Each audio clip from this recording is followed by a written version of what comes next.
कहानी की शुरुआत 5000 साल पहले दिखाते हुए होती है, जहाँ पे हम एक जालिम राजा को हुकूमत करते हुए देखते हैं। एक वो भी वक्त था जब ये शहर आजाद हुआ करता था, लेकिन अब इस जालिम राजा ने यहाँ के लोगों को अपना गुलाम बना लिया है। ये राजा यहाँ के सभी लोगों से जमीन की खुदवाई करवा रहा होता है। असल में इसको एक ऐसे मटेरियल की तलाश थी, एक ऐसी चीज की तलाश थी जो इसको जादुई ताकतें दे सकती थी, और इस वजह से ये पहले से ज्यादा ताकतवर हो जाता और इस शहर पे नहीं बल्कि पूरी दुनिया में ही हुकूमत कर सकता था। बेसिकली इस मटेरियल का नाम एटर्नियम है, जिसकी मदद से ये एक ऐसा ताज बना लेगा जिससे ये अपने अंदर सुपर हीरो वाली पावर्स को हासिल कर सकता है। यहाँ पे मामूल के मुताबिक मजदूर खुदाई कर रहे होते हैं और उसी दौरान एक मजदूर को वो एटर्नियम पत्थर मिल जाता है, जिसको वो जालिम राजा हासिल कर लेता है और बहुत जल्द ही अपना वो ताज भी बना लेता है, जिसको पहनने से उसे बहुत सी ताकतें मिलने वाली हैं। इसी बीच में हम एक छोटे लड़के को भी देखते हैं जो कि उस जालिम राजा के खिलाफ खड़ा हो जाता है। वो गाँव वालों को समझाता है कि हमें इस जुल्म से बचना चाहिए, हमें उसके आगे नहीं झुकना चाहिए। लेकिन जब जालिम राजा को पता चलता है कि ये तो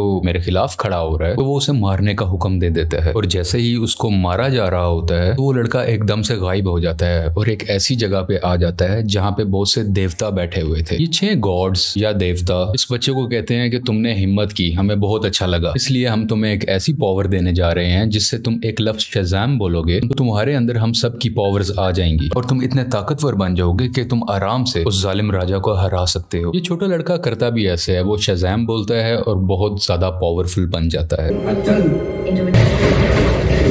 और फौरन ही वो उस राजा के महल में आ जाता है, जहाँ पे वो अपना शैतानी ताज पहन रहा होता है कि उसके पास बहुत सी पावर्स आ जाएं। लेकिन ये छोटा लड़का जो शज़ाम बोलने के बाद अब बहुत पावरफुल बन चुका है, वो वहाँ आके तबाही मचा देता है और सबको मारने लगता है। ये इतने गुस्से में होता है कि जालिम राजा के साथ साथ वहाँ के पूरे शहर को ही तबाह कर डालता है। और यहीं से कहानी जाती है 5000 साल बाद और हम प्रेजेंट का टाइम देखते हैं। अभी के टाइम पे भी हमें वही शहर दिखाया जाता है जहाँ पर एक गैंग ने पूरे तरीके से इस शहर पे कब्जा किया होता है। ये लोगों पे जुल्म कर रहे हैं, लूट मार कर रहे हैं, पूरी तरह से इस शहर को कंट्रोल में कर रखा है। असल में इस गैंग का एक ही मकसद है कि उस ताज को तलाश करना, यानी कि ये उसी क्राउन, उसी ताज को तलाश कर रहे होते हैं जो आज से 5000 साल पहले उस जालिम राजा ने बनाया था। वो खुद तो मारा गया था, लेकिन उसका ताज अभी भी कहीं ना कहीं इसी शहर में ही दफन है। अब हम एक लड़की को देखते हैं जिसका नाम एड्रियाना है। वो भी इसी ताज को ही ढूंढ रही होती है। ये लड़की पुरानी चीजों को ढूंढने में काफी एक्सपर्ट है, क्योंकि ये आर्कियोलॉजिस्ट है, यानी ये वो लोग होते हैं जो जमीन की खुदाई करते हैं और हिस्ट्री की बहुत सी चीजों के बारे में काफी मालूमात भी रखते हैं। तो ये लड़की एड्रियाना एक केव में जाती है, एक गार में जाती है, जहाँ पे काफी कोशिशों के बाद इसको वो ताज मिल भी जाता है। अभी एड्रियाना और उसके साथी इसी बात को लेके खुश हो ही रहे होते हैं तो हमें पता चलता है कि इसी का एक साथी जिसका नाम इस्माइल है, वो उसी गैंग के साथ मिला हुआ है जिसने पूरे शहर पे कब्जा कर रखा है। तभी इस्माइल अपने साथ आए हुए एक साथी को मार देता है और अपने गैंग के दूसरे लोगों को भी उसी गार में बुला लेता है।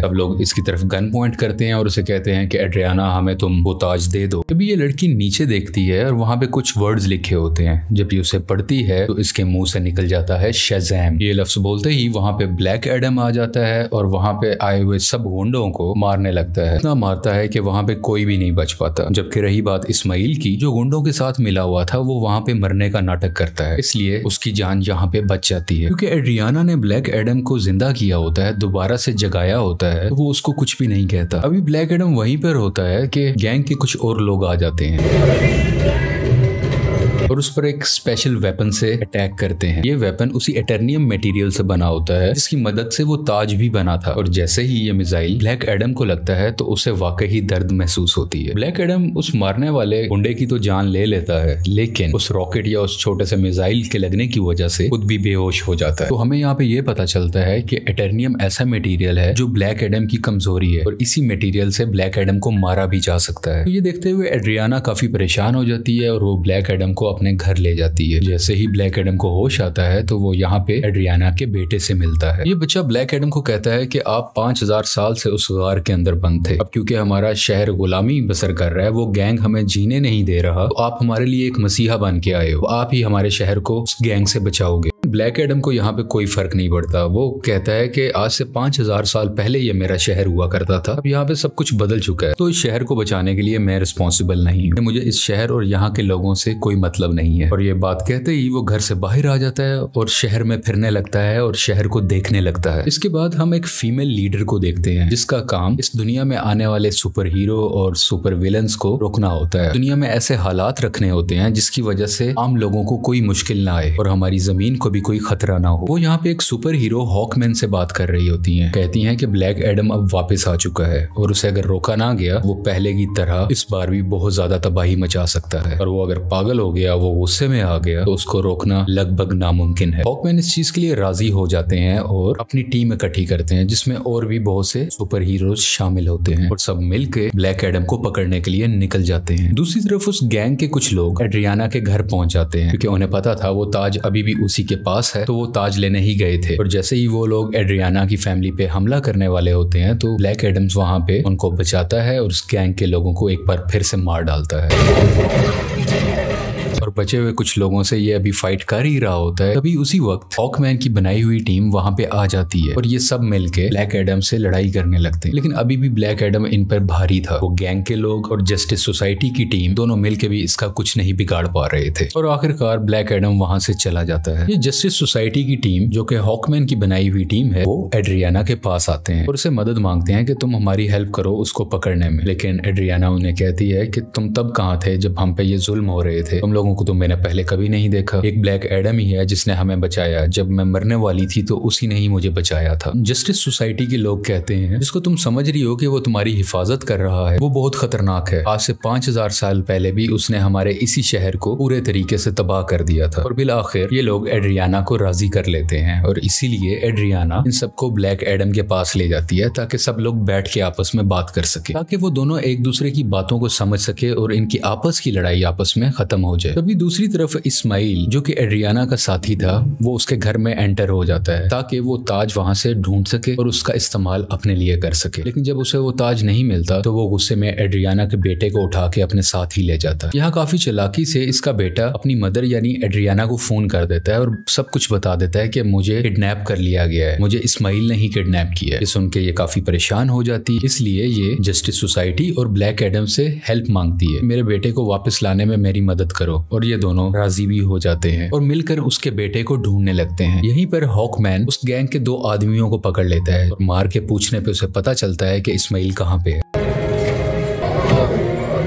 इस्माइल ने उसके बेटे को एक खुफिया जगह में रखा है जो कि एक रेगिस्तान में है। और जब ये सब यानी ब्लैक एडम और जस्टिस सोसाइटी उस जगह पर पहुंचते हैं तो देखते हैं कि इस्माइल ने उसके बेटे पे गन पॉइंट की हुई है। और यहाँ पे इस्माइल एक राज बताता है कि वो गैंग जो पूरे शहर में तबाही मचा रहा है उसका लीडर मैं ही हूँ और ये सब गुंडे मेरे लिए ही काम करते हैं। इसलिए वो एड्रियाना को कहता है कि अगर तुम्हें अपने बेटे की जान बचानी है तो मुझे वो ताज दे दो। तो ये परेशान माँ उसको वो ताज दे देती है ताकि उसके बेटे की जान बच सके, लेकिन इसके बावजूद भी वो उस बच्चे पे गोली चला देता है। और जैसे ही ब्लैक एडम ये देखता है तो वो तेज स्पीड से उड़ता हुआ उसके आगे आकर उस बच्चे की जान बचा लेता है और यहाँ पे इस्माइल को अपनी लाइटनिंग से जला के मुकम्मल तरीके से खत्म कर डालता है।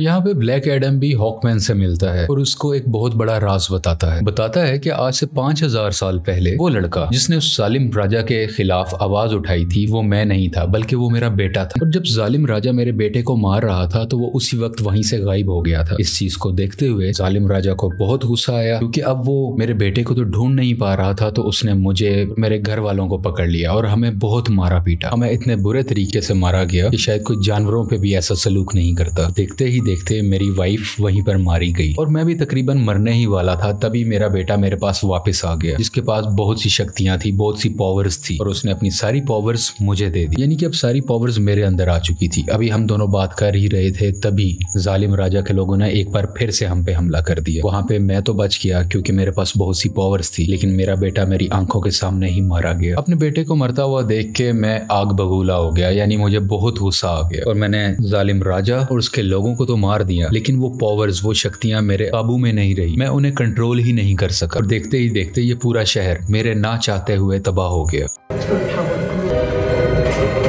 मेरा ऐसा करने की वजह से उन देवताओं ने, जिन्होंने मेरे बेटे को शक्ति दी और वो शक्ति अब मेरे पास है, वो बहुत नाराज हो चुके थे कि मैंने अपनी पावर का मिसयूज किया है, मैंने अपनी पावर को कंट्रोल में नहीं रखा। इसीलिए उन्होंने मुझे उस केव में बंद कर रखा और मैं कई हजार साल तक उस केव, उस गार के अंदर बंद रहा। जब एड्रियाना ने आके नाम लिया तो मैं एक बार दोबारा से जिंदा हो गया। यहाँ पे ब्लैक एडम को अभी भी बहुत अफसोस होता है कि उसकी वजह से पहले भी बहुत ज्यादा तबाही मची और अब भी बहुत ज्यादा तबाही मची है, बहुत से लोग मारे गए। ये वो हॉकमैन को कहता है कि मैं सरेंडर करना चाहता हूँ, मैं अपनी पावर्स को खत्म करके तुम लोगों के हवाले करना चाहता हूँ ताकि मेरी वजह से किसी को कोई नुकसान ना पहुंचे। इसके बाद ब्लैक एडम शज़ैम का वर्ड बोलता है, जिससे वो वापस से अपनी एक नॉर्मल फॉर्म में आ जाता है, यानी वो एक नॉर्मल इंसान बन जाता है जिसके पास इस वक्त सुपर पावर्स नहीं है। और जब तक ये दोबारा शज़ैम नहीं बोलेगा तब तक ये वापस से ब्लैक एडम नहीं बन सकता। इसलिए ये इनसे रिक्वेस्ट भी करता है, तुम मेरे साथ कुछ ऐसा करो कि मैं दोबारा से ये वर्ड बोल ही ना सकूं। आखिरकार ब्लैक एडम को पानी के अंदर डाल दिया जाता है और उसके मुंह में एक ऐसी डिवाइस लगा दी जाती है जिस वजह से ये बोल ही ना पाए। ये एक छोटी सी जेल होती है जिसमें ब्लैक एडम को बंद कर दिया जाता है। दूसरी तरफ हमें इस्माइल को दिखाया जाता है जो कि मर चुका था और अब वो हेल के अंदर आ गया है। इस्माइल को एक बात शुरू से पता थी कि अगर वो उस ताज की ताकत को हासिल करना चाहता है तो उसका तरीका ये है कि उसको वो ताज अपने हाथ में पकड़ना होगा और उसी वक्त कोई ना कोई उसको मारे ताकि वो मर के हेल में आ जाए, यानी कि जहन्नुम में आ जाए, और वो हेल के डीमन से यहाँ पे मिल सके जिनसे वो पावर हासिल कर सके। ये सारी बातें इस्माइल शुरू से ही जानता था, इसीलिए उसने ब्लैक एडम को उकसाया कि मैं जैसे ही एड्रियाना के बेटे को मारूंगा ब्लैक एडम आके उसे बचाएगा और मुझे मार डालेगा, और उसी वक्त ताज भी उसके हाथ में ही था। ये सब बातें ये शुरू से जानता था और सब कुछ इसके प्लान के मुताबिक ही हो रहा था। यहाँ हेल के डीमंस इस्माइल से मिलते हैं और उसको अपनी पावर्स दे देते। पहले जैसा इंसान नहीं था, ये सबाक बन चुका होता है। ये इन पावर्स के साथ इस दुनिया में आ जाता है और हर तरफ तबाही मचाने लगता है। जैसे ही जस्टिस सोसाइटी को इसके बारे में पता चलता है तो वो इसके मुकाबले के लिए इसके सामने आते हैं। यहाँ पे काफी देर लड़ाई चलती रहती है, लेकिन सबाक क्योंकि बहुत ज्यादा पावरफुल था तो ये सब मिल के भी उसको नहीं रोक पा रहे थे।